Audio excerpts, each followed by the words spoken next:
오늘 저는 우리 시편 100편을 가지고 제 제목을 프로토콜 감창경, 감창경 그러니까 이게 약어라는 걸 금방 눈치를 채셨죠. TPW입니다. 영어로는 TPW.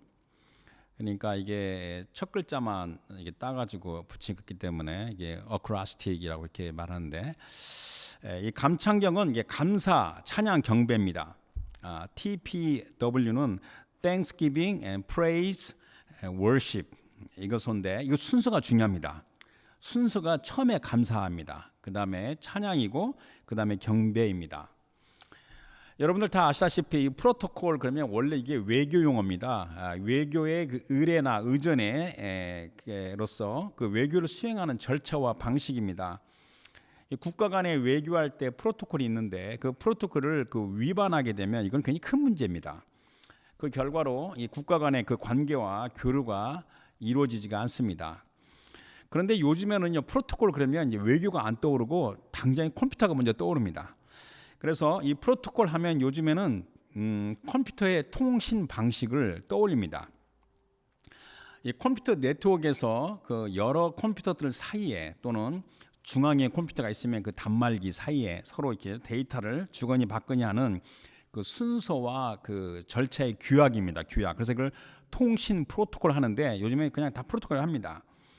우리가 잘 알고 있는 그 IP가 인터넷 프로토콜입니다. 그래서 여러분들 IP 애드레스 뭐 이렇게 말하는데 이 IP만 일치가 되면 이 컴퓨터의 기종과 타입이 달라도 데이터 통신이 이루어집니다. 그러나 오늘 제가 말하고자 하는 이 프로토콜은 외교 의전이나 외교 의례나 통신 규약이 아닙니다. 창조주 하나님 그리고 하나님의 형상을 따라 지음을 받은 사람 사이에 관계와 교제가 이루어지는 규약, 순서, 그 프로토콜을 말하는 겁니다. 하지만 이 프로토콜의 특성상 이렇게 유사한 면이 있습니다. 이 사람이 이 올바른 프로토콜을 가지고 이 거룩하고 의로우신 하나님께로 나아가지 아니하면 하나님과의 관계와 교제가 이루어질 수 없습니다. 그런데 문제가 뭐냐면 사람이 아무리 지혜롭고 명철이 뛰어나다 할지라도 사람 스스로 거룩하시고 의로우시고 전능하신 하나님께 나아가는 프로토콜을 사람이 만들 수가 없습니다. 사람이 스스로 그 프로토콜을 정할 수가 없습니다. 그래서 첫 번째 제가 인용하고 싶은 성경 구절은 시편 14편 2절과 3절입니다. 여호와께서 하늘에서 인생을 굽어 살피사 지각이 있어 하나님을 찾는 자가 있는가 보려 하신즉 다 치우쳐 함께 더러운 자가 되고 선을 행하는 자가 없으니 하나도 없도다. 뭐 이 외에도 비슷한 말씀이 많은데 우리 하나님께서 이 땅을 보실 때 사람이 아무리 노력을 해도 하나님 앞에 나올 수 있는 프로토콜을 가진 사람이 없습니다. 다들 그 지각이 없어서 하나님을 올바로 찾는, 물론 하나님은 찾는다고 하지만 하나님은 제대로 찾을 수 있는 사람이 없다는 겁니다. 사람이 최선의 노력, 최고의 노력으로 나아가는 그 하나님께 나가는 게 그게 바로 우리 소위 말하는 인본주의 종교입니다. 세상에 종교가 얼마나 많습니까? 그 종교가 뭡니까? 절대자 신을 향해서 나아가고자 하는 인간의 몸부림입니다. 하지만 인간이 가지고 있는 인본주의의 그 종교는 하나님께서 원하시는 프로토콜이 아닙니다.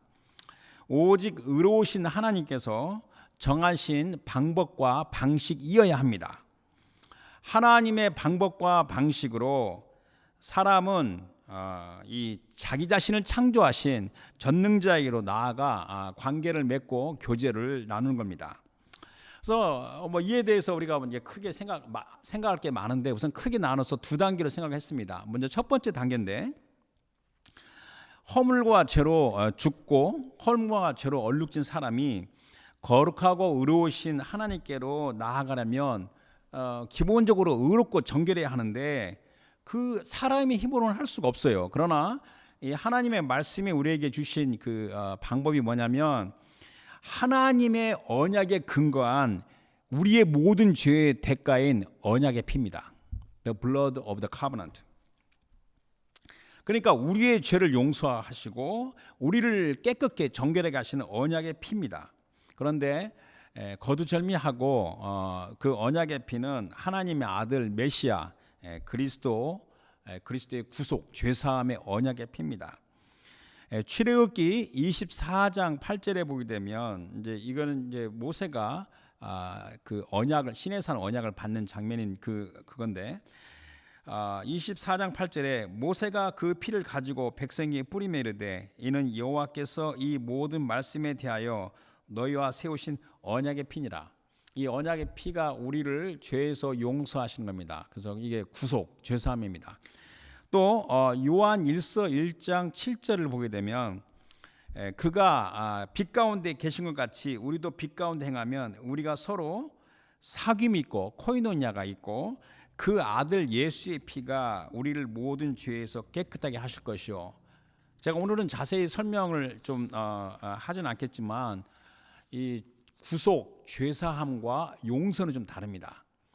예수 그리스도 안에서 구속 죄사함을 받아 새 생명으로 있는 사람이 이 세상에 살아가면서 또 잘못했을 때는 하나님께 회개할 때는 그 깨끗하게 하시는 그 용서입니다. 그래서 우리 예배 드릴 때 회개와 사귐의 시간 할 때 제가 요한일서 1장 9절을 항상 낭독하는 게 뭐냐면 그거는 믿는 자, 이미 구속함을 받는 자들에게 주신 말씀입니다.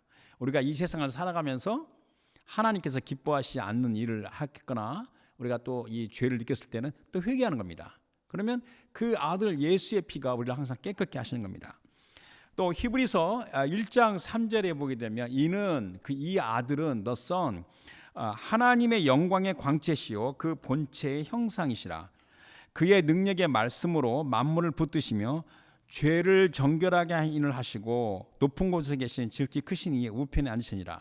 십자가에 죽으시고 부활하신 우리 그리스도 예수는 하나님 보좌에 앉으시고 우리의 모든 죄를 용서해서 구속함을 베푸셨고 또 계속해서 우리 죄를 정결하게 하는 일을 하시는 겁니다. 이 땅을 살아가는 하나님의 백성 성도가 이 세상의 삶을 다 마치고 이제 떠날 때 마지막으로 할 수 있는 말이 뭐 있겠습니까? 한번 여러분들 언젠가는 이 세상을 우리가 떠나야 되는데 자기가 이 세상을 마지막 떠날 때 임종의 순간에 제일 마지막으로 할 수 있는 말이 뭐라고 생각합니까? 그래서 저도 한번 이렇게 상상을 해봤는데 뭐 어떤 사람은 아이고 나 죽네 그렇게 해서는 안 되겠죠. 그러나 또 어떤 사람은 이제 뭐 죽기 전에 뭐 어떤 사람 나이가 많아도 엄마 하는 사람도 있습니다. 그 엄마를 찾는 사람도 있고, 근데 또 그것도 우리 성도들한테 아닌 것 같고, 그러나 또 뭐 여보, 뭐 아들아, 뭐 딸아, 뭐 모두 잘 있으라, 그건 얼마든지 할 수 있는 거죠. 그 다음에 나중에 또 보자, see you later 이렇게 말할 수 있습니다. 또 여러분들 모두 감사합니다 이렇게 또 말도 할 수 있습니다. 또는 죽기 전에 주여 할 수도 있습니다. 다 하는데 제일 마지막에 할 수 있는 말이 뭐냐 이거죠. 그래서 저는 단연코 이것을 서제스트합니다. 마음속에 새기고 뭐 애들아 잘 있어라, 뭐 또 나중에 보자, 모두 감사하다, 다 할 거 다 하고 제일 마지막에는 주님의 보혈에 감사합니다. Thank you for the blood. 이 말이 마지막 고백이 돼야 되는 겁니다. 그렇게 한번 새기시고 그 마음에 준비하시고 여러분들의 임종을 준비하시기 바랍니다. 좀 이상하게 말 들을지 모르겠지만 내가 이 세상을 떠날 때 임종 때 할 말을 다 하고 제일 마지막에는 우리 주님의 그 거룩하신 보혈을 감사드립니다. 찬양합니다. Thank you for the blood. 그 말을 하시기 바랍니다. 이 세상을 떠나는 자는 이제 아무것도 가지지 않고 벌거벗은 채로 주님께 나아가는데 그에게 오직 필요한 것은 그리스도의 보혈입니다. 그러므로 이 프로토콜, 하나님께 나아가는 프로토콜의 기본은 허물과 죄로 죽은 사람이 먼저 이 언약의 피, 그리스도의 보혈에 대한 믿음으로 죄사함과 영혼의 생명이 있는 것이 먼저 그 프로토콜의 기본입니다. 그리고 뿐만 아니라 죄사함을 받은 자로서 일상의 삶에서 하나님의 성품인 사랑과 공의와 정의를 삶 가운데 실천하는 자입니다. 그래서 이제 정리하게 되면 사람이 하나님께 나아가는 프로토콜의 첫 단계는 그리스도의 보혈로 새 생명으로 거듭이 나고 그 은혜로 말미암아 삶 가운데 사랑과 정의와 공의를 실천하는 것이 그 첫 번째 단계입니다.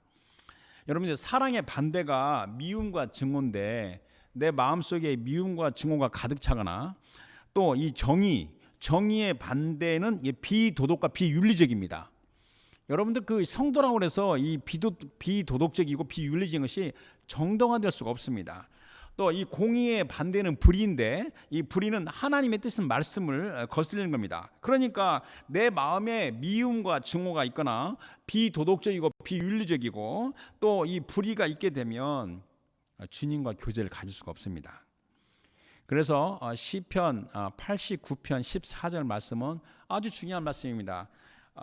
의와 이 righteousness, 의와 공의, justice, 이것이 주님의 보좌의 기초라. 인자함, 헤세드, 사랑입니다. 사랑, 인자와 진실함 또는 성실함, 충성함이 다 똑같은 단어인데 진실함이 주 앞에 있나이다. 또 예레미야 9장 23절 24절을 보게 되면 저번에도 제가 한번 인용한 것 같은데 이것은 우리 하나님의 성품에 대해서 알려주기 때문에 제가 이제 붙인 게 뭐냐면 하나님의 성품 공식이다, 포뮬러다 이렇게 붙였습니다. 예레미야 9장 23절에 여호와께서 이와 같이 말씀하시되 지혜로운 자는 그의 지혜를 자랑하지 말라, 용사는 그의 용맹을 자랑하지 말라, 부자는 그의 부함을 자랑하지 말라. 자랑하는 자는 이것으로 자랑할지니 곧 명철하여 나를 아는 것과 나 여호와는 사랑, 이 헤세드, loving kindness, 사랑과 정의, 이 justice, 그리고 공의, 이 righteousness를 땅에 행하는 자인 줄 깨닫는 것이라. 나는 이 일을 기뻐하노라. 여호와의 말씀이라. 그러니까 우리 하나님의 성품 공식은 일단 사랑, 정의, 공의 이렇게 말할 수 있다는 겁니다. 또 하나 이사야 59장 1절 2절에 보게 되면 우리 하나님께서 하나님 백성에게 주시는 그 말씀 가운데 우리가 참 마음에 새겨야 할 것이 바로 이 말씀입니다. 여호와의 손이 짧아 구원하지 못하심도 아니요 귀가 둔하여 듣지 못하심도 아니라 오직 너의 죄악이 너희와 너희 하나님 사이를 갈라 놓았고 너희 죄가 그의 얼굴을 가리어서 너희에게서 듣지 아니하시게 함이라. 그러니까 하나님께 나아가는 이 프로토콜의 첫 번째 기본 단계가 그리스도의 보혈로 우리가 새 생명으로 거듭이 나고 이 새 생명으로 거듭난 자로서 하나님의 성품 공식인 사랑과 정의와 공의를 삼가는 실천하는 거, 이게 기본이라는 겁니다. 기본. 이게 첫 번째입니다. 자, 이제 두 번째 단계가 오늘 말씀의 요지입니다. 사실 이 두 번째 말씀을 하려고 첫 번째를 제가 말한 건데, 그래서 첫 번째를 넘겨뛰고 두 번째를 말할 수 없는 거죠. 자, 두 번째 이 프로토콜의 두 번째 단계는 바로 감창경, 감사, 찬양, 경배, thanksgiving, praise, worship입니다. 이것이 오늘 말씀의 요점입니다. 그러니까 제일 먼저 감사고, 그리고 찬양이고, 그리고 경배입니다. 자, 이 점을 살펴보는 것은 예배와 찬양에 대한 공부로서 굉장히 방대합니다. 그렇지만 오늘 본문 시편 100편을 가지고 한번 이 부분을 생각하고자 합니다. 여러분들 다 아시다시피 이 시편은 하나님의 말씀입니다. 이 성령의 감동으로 우리에게 전해진 하나님 말씀이면서도 하나님 말씀 가운데서도 더 중요한 게 뭐냐면 하나님께 예배하는 매우 중요한 말씀입니다. 따라서 시편을 평소에 가까이 하고 묵상하고 마음에 품어서 일상의 삶을 살아가는 것이 이게 복입니다. 여러분들 제가 질문 하나 하고 싶습니다. 시편 가운데 어떤 말씀을 여러분들 마음속에 갖고 계십니까? 시편 1편부터 150편까지 그 중에서 여러분들 가장 친근하고 가깝게 느껴지는 말씀이 무엇입니까? 다 마음속으로 다 생각하셨죠? 물론 다를 수는 있지만 그러나 제가 이제 보편적으로 이 빈도수를 이렇게 보게 되면 단연코 시편 23편 1절입니다. 여호와는 나의 목자시니 내게 부족함이 없으로다. The Lord is my shepherd, I shall not be in want. 이것이 아마 시편 말씀 가운데 가장 친근하고 가깝게 느끼고 아마 많은 사람이 마음속에 품고 있을 것으로 생각합니다. 이 시편 23편은요 1절 말씀은 이 단순합니다. 간단합니다. 그러나 측량할 수 없는 이 무한한 깊이의 은혜가 있는 겁니다.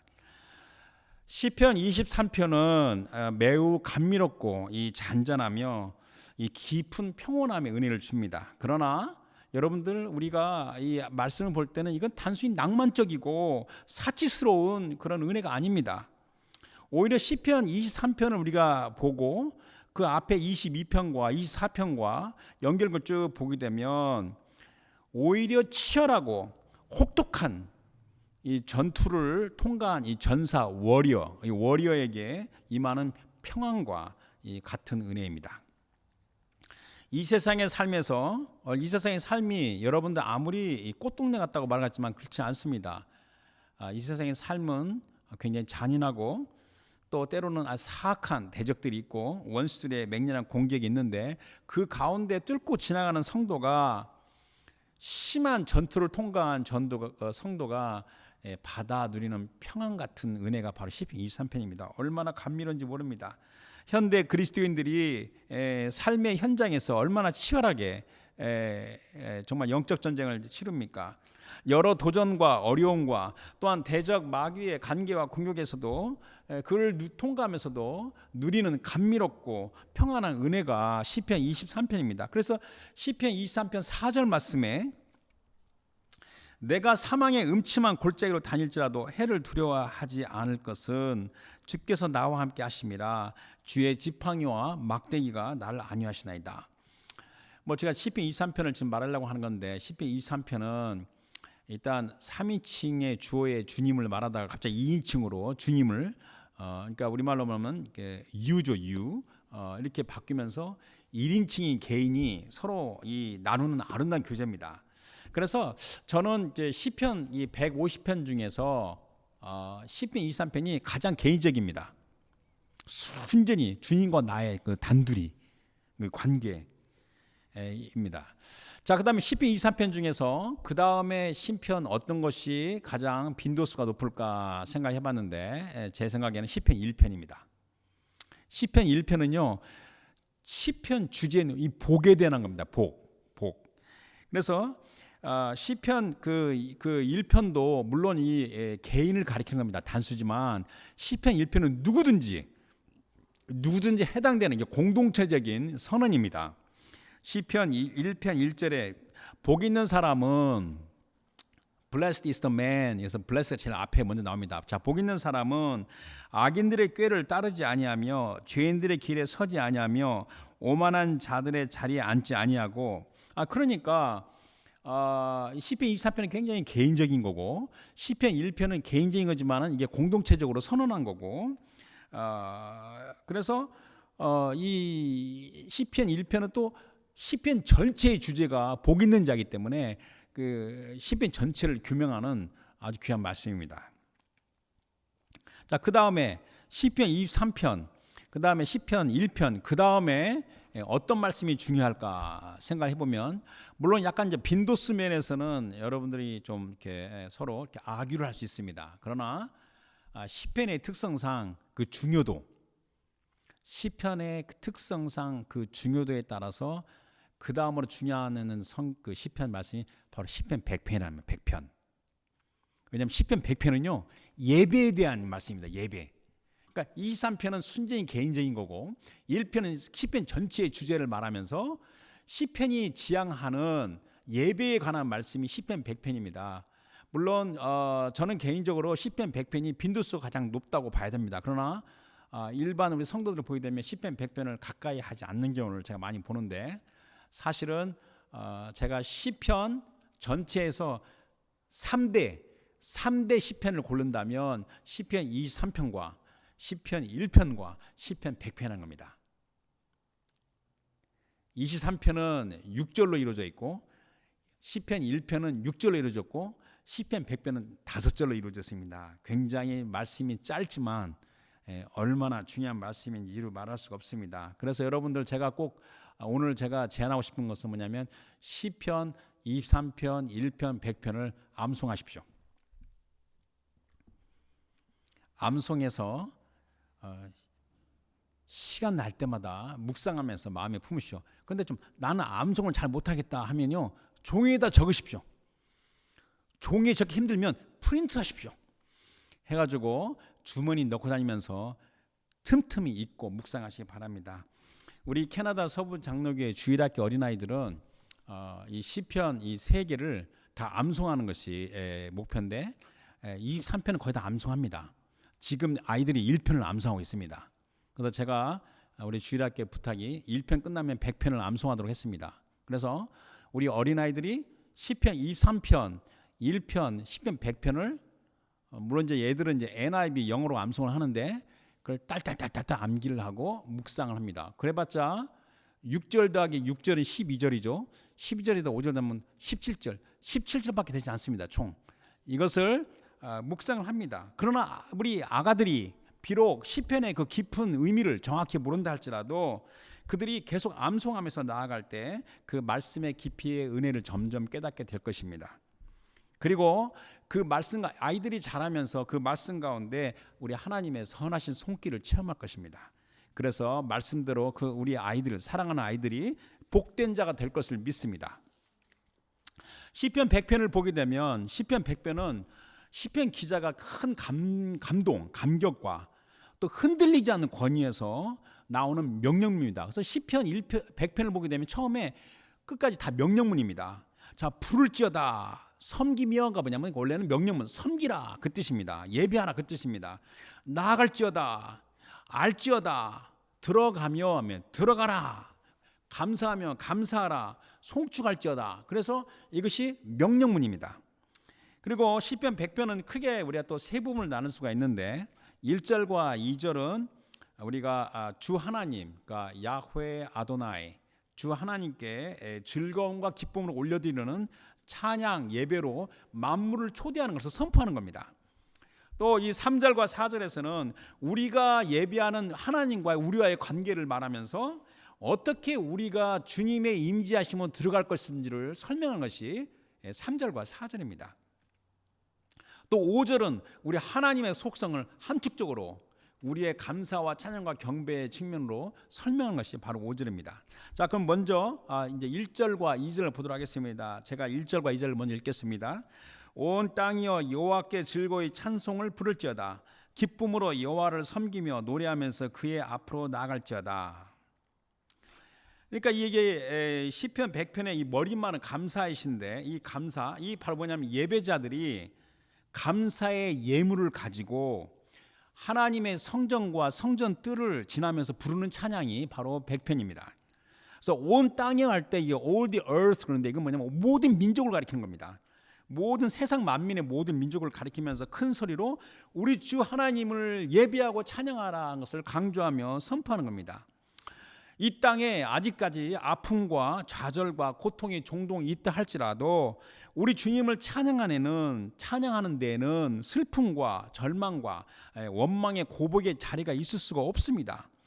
세상이 주는 즐거움과 기쁨이 아닙니다. 우리가 하나님을 앙망하며 하나님을 향하여 가게 되면 우리 가슴이 뛰는 겁니다. 가슴이 흥분되는 겁니다. 그 주체할 수 없는 모든 것을 초월하는 바로 은혜입니다. 여러분들 그와 같은 은혜가 있습니까? 하나님께 예배를 드리는데 long face, 시무룩하고 삐지고 그런 얼굴을 하나님께 예배 드립니까? 하나님께 예배 드리고 찬양하는 데는 그 long face 같은 사람이 설 자리가 없는 겁니다. 자, 이제 3절과 4절 보겠습니다. 3절에 여호와가 우리 하나님이신 줄 너희는 알지어다. 그는 우리를 지으시니요 우리는 그의 것이니 그의 백성이요 그의 기르시는 양이로다.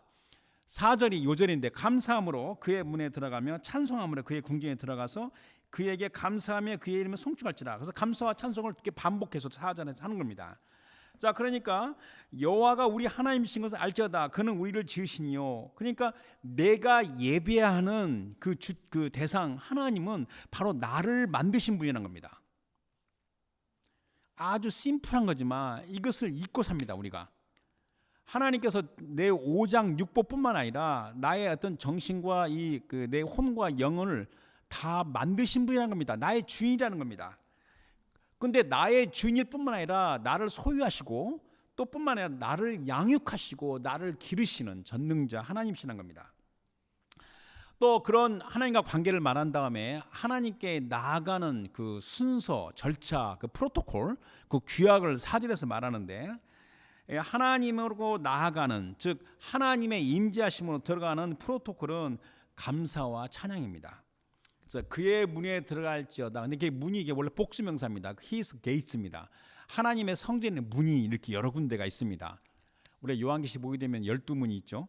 12기둥이 있고 그래서 여러 문이 있고, 또 문을 지나서 그의 궁전에 들어갈 때 그러면 his courts, 이것도 복수명사입니다. 하나님의 성전의 뜰이 곳곳에 다 있습니다. 그러니까 이 사전에는 또 명시를 안 했지만은 이 성전 문을 들어가서 성전 뜰로 이제 지나서 바로 앞에 지성소가 바라보는데 그 지성소를 향하여 하나님을 향하여 경배하는 겁니다.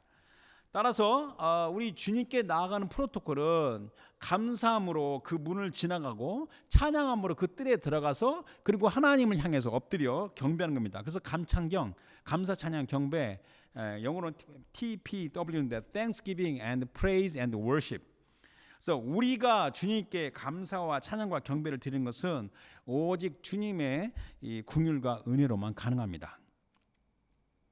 하나님 예배하고 싶어도 예배 드릴 수 없는 경우도 많습니다. 이거에 대해서 제가 말씀드릴 수 없는데, 자, 그럼 이제 감사에 대해서 말하면 하나님께 감사를 드리는 땡스기빙을 드리는 게 바로 뭐냐면 우리 주님께서 우리를 위하여 행하신 거, 즉 주님의 선하심, goodness, 우리 하나님의 선하심에 대해서 감사를 드리는 겁니다.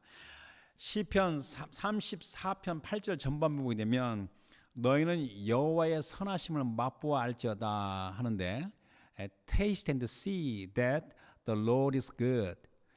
여호와의 선하심을 맛보아 안다는 건 뭐냐면 우리 주님께서 삶 가운데 행하시는 것들을 보면 하나님의 선하심을 안다는 겁니다. 자, 그다음에 찬양은 이 praise는 이 하나님의 속성인데 하나님의 속성 중에서 우리가 영원하신 거, 그다음에 위대하신 거, 이거에 대해서 하나님이 하나님이시기 때문에 우리가 찬양을 올리는 겁니다.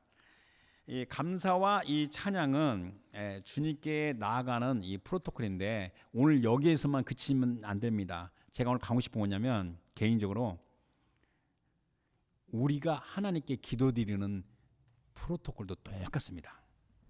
감사와 찬양이 바로 개인의 기도 생활에도 똑같이 적용된다는 겁니다. 여러분들 개인적으로 기도하거나 또 우리 공동체로 기도할 때 먼저 주님의 선하심에 대해서 감사를 드리고 이어서 우리 주님의 영원하심과 위대하심에 대해서 찬양하며 그리고 기도 제목으로 들어가야 되는 겁니다. 그래서 우리가 공식화할 수는 없지만 좀 엄밀히 엄격히 말하면 감사와 찬양이 없이 기도와 간구를 가져오지 말라, 이렇게 말하고 싶습니다. 이렇게 우리 기도할 수 있습니다. 예를 들면 기도할 때 아까도 제가 임종할 때 제일 마지막 말이 Thank you for the blood. 하나님 그 주의 보혈에 감사드립니다 하는 거. 마찬가지로 우리 기도할 때 그리스도의 보혈로 나의 허물과 죄를 용서하시고 항상 깨끗하게 하시면 감사드립니다. 주님의 선하심이죠. 저는 그렇게도 기도합니다. 제가 기도할 때마다 내가 나온 곳이 어딘가, 하나님께서 나를 파낸 그 곳이 어딘가 잊지 않습니다. 그곳에서 부르셔서 그 은혜로 하나님의 자녀로 세우시고 축복하시고 지금까지 저를 먹이시고 기르시고 양육하시고 그 은혜가 어떻게 다 감사할 수 있겠습니까? 그거 하면 기도 제목 못 들어가죠. 그렇지만 그렇게 해도 감사를 먼저 하는 겁니다. 그 다음에 또 영원하신 우리 주님의 과거와 현재와 미래를 통틀어서 영원하신 측량할 수 없는 우리 하나님의 지혜와 지식 그리고 놀라운 권능을 찬양합니다. 주님 이렇게 감사와 찬양합니다. 그러고 나서 우리의 기도가 무엇이든지 그게 무엇이든지 나의 기도를 들으시고 응답하신 주님의 권능을 찬양합니다 하면서 여러분들 기도 제목을 가지고 하나님께 아뢰는 겁니다. 제가 지난주 말씀은 지난주 아니죠. 지지난주죠. 지지난주 말씀에는 아브라함의 복에 대해서 말씀을 나눴습니다. 거기에서 제가 찬양과 복, 프레이즈와 블레싱은 동전의 양면처럼 하나라고 제가 말씀드렸습니다.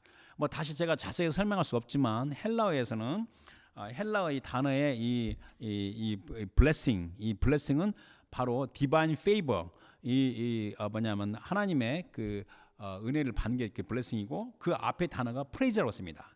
그러니까 또 제가 그 히브리 단어의 이 바라크라는 단어가 첫 번째가 praise고 두 번째가 축복하는 겁니다. 그래서 시편 18편 26절을 제가 지지난주에 인용한 성경 구절인데 여호와의 이름으로 오는 자가 복이 있으며 이 바라크의 이 동사입니다. 그러니까 이게 praise입니다. 이게 praise입니다. 찬양입니다. 우리가 여호와 집에서 너희를 축복하였도다. 이것도 바라크 똑같은 동사입니다. 이 태만 다른 것뿐입니다. 이거는 blessing입니다. 즉 무슨 말이냐면 제가 지지난주 말하는 것은 복의 개념에서 한쪽 면은 주님께 드리는 찬양이요, 다른 한 면은 우리 주님께서 사람에게 칭찬과 함께 베푸신 특별한 은혜라는 겁니다. 그래서 찬양의 대상은 하나님이시고 그 다음에 복의 근원이신 하나님이시라는 겁니다. 자, 이와 마찬가지로 이 복과 마찬가지로 은혜, 이 그레이스 있죠. 은혜도 양면성이 있습니다. 여러분들 우리 여기 우리 영어를 사용하는 나라에 와서 여러분들이 같이 교제할 때 우리 영어를 쓰는 형제들이 식사하기 전에 축복기도 좀 해주세요 이렇게 부탁할 때 어떻게 말합니까? 뭐 would you pray 해도 되지만 되게 would you say grace 합니다. 그러면 갑자기 한국 사람이 내가 뭘 은혜를 말해? 그렇게 하는 것 같은데 그게 바로 이 음식에 대해서 감사기도 하시겠습니까 뜻입니다. 그래서 would you say grace 하면 여러분들 식사기도를 해달라는 그 부탁입니다. 감사기도를. 그러니까 이 그레이스가 이 그레이스 은혜의 또 다른 한 면이 이게 땡스기빙 감사입니다. 그래서 다시 이제 제가 이 은혜에 대해서 말하면 은혜의 한 면은 주님께서 주시는 그 페이버, 이게 은혜고 다른 한 면은 또 이게 하나님께 드리는 감사입니다. 즉 은혜에서 감사가 나오는 겁니다. 그래서 찬양과 복이 같이 가는 것처럼 은혜와 감사가 같이 나가는 겁니다. 그래서 히브리서 12장 28절 말씀 보시기 바랍니다. 그러므로 우리가 흔들리지 않는 나라를 받았은즉 은혜를 받자. 은혜를 받자. 이로 말미암아 경건함과 두려움으로 하나님을 기쁘게 섬길지니, 섬기지니 50인데 경배인데, 그러나 은혜를 받자가 뭐냐면 은혜를 받자가 여러분들이 그 NIV 성경을 보게 되면 Let us be thankful, 감사를 드리자 그 뜻입니다. 또 이 아메리칸 스탠다드 바이블 보게 되면 Let us show gratitude, 감사를 드리자 그 뜻입니다. 또 잉글리시 스탠다드 버전을 보게 되면 Let us be grateful, 감사하자 그 뜻입니다. 그 다음에 리바이스 스탠다드 버전을 보게 되면 Let us give thanks 그렇게 됐습니다. 유독 그 킹제임스만 Let us have grace, 우리 한국말 똑같이 했습니다. 물론 이제 원어를 보게 되면 그 문자 그대로 해석하게 되면 은혜를 받자 그러는데 사실은 아까 은혜의 그 또 다른 면이 뭐냐면 감사를 드리기 때문에 우리가 문맥을 보게 되면 이것은 이렇게 번역하는 게 맞습니다. 그러므로 우리가 흔들리지 않는 날을 받았으니 그 하나님께 감사를 드리자. 이 부분이 너무 아쉽습니다. 은혜와 감사가 같이 간다는 겁니다. 또 스가랴 12장 10절을 보게 되면 내가 다윗의 집과 예루살렘 주민에게 은총과 간구하는 심령인데, 은총은 뭐냐면 이게 그레이스입니다. 간구는 뭐냐면 서플리케이션인데 그 당시에 주님께 간구할 때 항상 감사하면서 간구하는 겁니다. 그래서 은혜와 감사가 같이 가는 예 중에 하나의 말씀입니다. 그래서 우리가 5절 4절을 보게 되면 하나님께 나가는 프로토콜이 감사로 그 문을 지나가고 찬양하면 그 뜰을 짚으면서 그 다음에 지성소에 가서 엎드려서 경배하는 겁니다. 자, 이제 5절 보겠습니다. 5절 정리하면서 5절은 여호와는 선하시니, 여호와는 선하시다, 이게 한 문장입니다. 그의 인자하심은 영원하다, 그의 성실하심은 대대에 이르다, 이렇게 말합니다. 우리 주 하나님의 그 변함이 없는 그 속성을 선언하는 건데 바로 이 5절이 시편 100편에 우리가 주님을 예배하고 찬양하고 기도할 때 프로토콜을 정리하는 말씀입니다.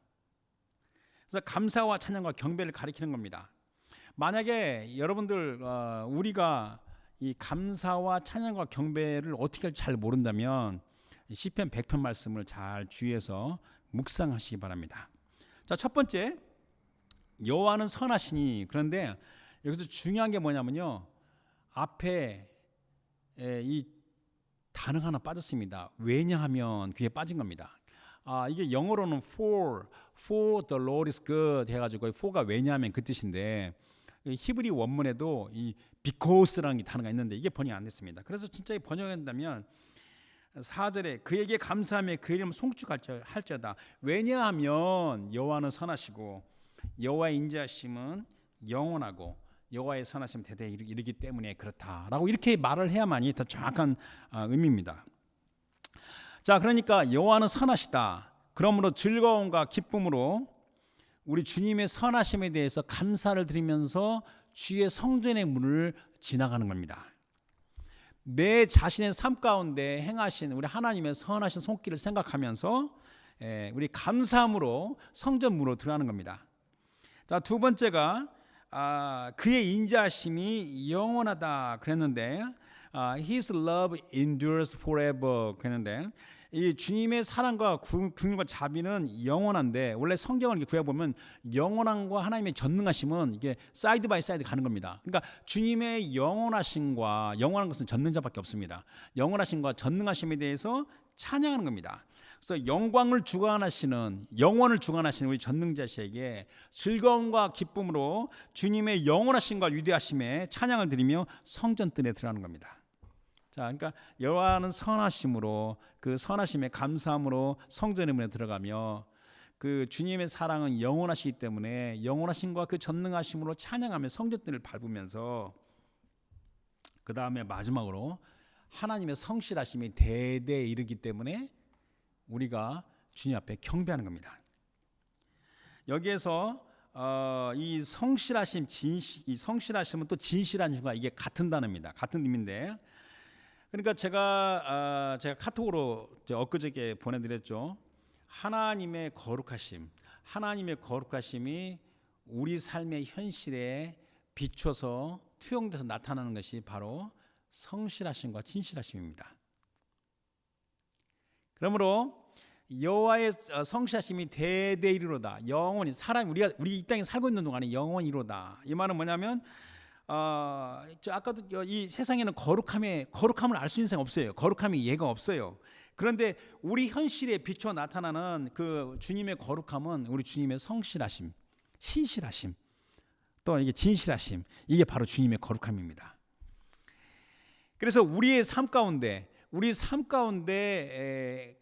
행하신 것이 선한 거고 그 선하신 가운데 우리에게 계속 비춰지는 거 보게 되면 주님의 신실하심, 진실하신 성실하심입니다. 이거에 대해서 경배하는 겁니다. 즉 우리는 하나님의 거룩하심에 대해서 경배하는 겁니다. 거룩하신 하나님을 경배하는 건데 여러분들이 영안이 활짝 열려가지고 거룩하신 하나님을 보지 않고서는 거룩함이 뭔지를 모릅니다. 거룩함이 또 예가 없고 거룩함 설명할 수 없습니다. 이 세상에. 그러니까 유일하게 설명할 수 있는 게 뭐냐면 변함이 없는 신실하심, 진실하심, 성실하심이 거룩함이 비춰지는 하나의 우리의 그 하나님의 모습입니다. 그러므로 우리가 여러분들 이것은 정말 제가 이렇게 말한 것은 개인적으로도 조금이라도 간접적으로 직접적으로 체험했기 때문에 그러는데 나를 향한 하나님의 성실하심과 진실하심을 깊이 깨달으면요 여러분들 꼬꾸라집니다. 하나님 앞에서 할 말을 잃어버리고 꼬꾸라지면서 하나님을 경배하는 겁니다. 그게 주님이 거룩하심입니다. 요한계시록 3장 7절 말씀입니다. 빌라델피아 교회의 사자에게 편지하라. 거룩하고 진실하사. 자, 이게 뭐냐면 거룩과 진실이 단어가 여기는 동격으로 같이 이렇게 나가는데 하나님의 거룩함이 진실함으로 나타나는 겁니다. 거룩하고 진실하사 다윗의 열쇠를 가지시니 곧 열면 닫을 사람이 없고 닫으면 열 사람이 없는 그가 이르시되. 다시 말하면 우리 하나님 아버지의 거룩하심은 그 거룩하심이 우리의 삶의 현실에 비춰질 때 주님의 그 진실하심과 성실하심은 나타나는데 우리가 주님의 진실과 성실하심에 주님 앞에 엎드려 경배하는 겁니다.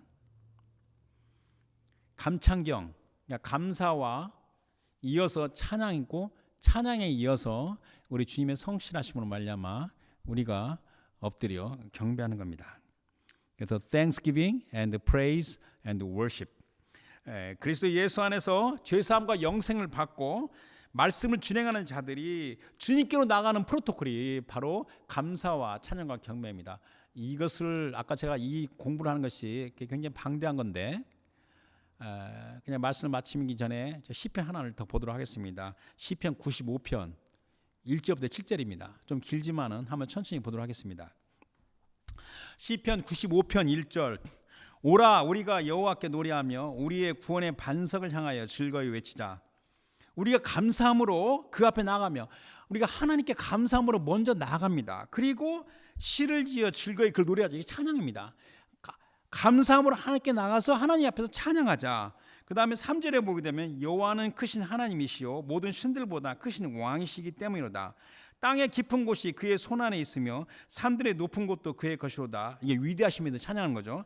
바다도 그의 것이라. 그가 만드셨고 육지도 그가 그의 손을 씻었다. 그러면서 육지 감사 찬양 다음에 그 다음에 육지에는 또 한 번 초청합니다. 오라 오라 우리가 굽혀 경배하자. 그러니까 이 경배가 바로 드러나는 게 아닙니다. 감사함으로 나가고 찬양함으로 하나 있었다가 다시 한번 또 경배로 초청하는 겁니다. 오라 우리가 굽혀 경배하며 우리를 지으신 여호와 앞에 무릎을 꿇자. 왜 무릎을 꿇냐? 7절 보십시오. 그는 우리의 하나님이시요 우리는 그가 기르시는 백성이며 하나님께서 나를 기르시고 우리를 인도하신 것이 그 진실하심과 성실하심이 우리 주님의 거룩하심입니다. 그의 손이 돌보시는 양이기 때문이라. 제가 바로 지난주 말씀에 정신 차리기 Being Awakened라는 제목으로 말씀을 나눴을 때 지난주는 제가 귀신을 쫓아내는 사역, 그러니까 The Ministry of Deliverance에 대해서 말했습니다.